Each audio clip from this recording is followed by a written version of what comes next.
अपहरण बलात्कार અને પોસ્કોના કેસમાં આરોપીને શંકાનો લાભ આપી કોર્ટે નિર્દોષ છોડ્યો।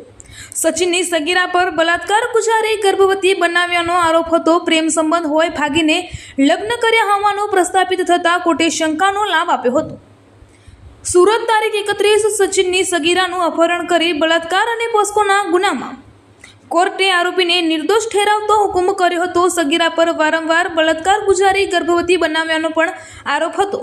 આ કેસમાં ફરિયાદી દ્વારા ભોગ બનનારાના બોગસ પુરાવાઓ રજૂ કરવા સહિતની બચાવ પક્ષની દલીતો ગ્રાહ્ય રાખી પોસ્કો એક્ટની સ્પેશિયલ કોર્ટે આરોપીને શંકાનો લાભ આપ્યો હતો।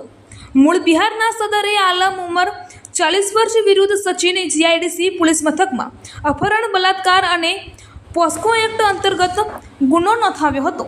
પરિવારની ફરિયાદના આધારે પોલીસે આરોપીની ધરપકડ કરી હતી અને ચાર્જશીટ કર્યા બાદ પોસ્કો એક્ટની સ્પેશિયલ કોર્ટે કેસ ચલાવ્યો હતો। સુનાવણી દરમિયાન આરોપીના બચાવ પક્ષે એડવોકેટ ધાર્મિક ખડાવાળા તથા મોહસિન શાહ દ્વારા આરોપી અને ભોગ બનનાર વચ્ચે અગાઉથી પ્રેમ સંબંધ હતો। બંનેએ ભાગીને લગ્ન કર્યા હતા।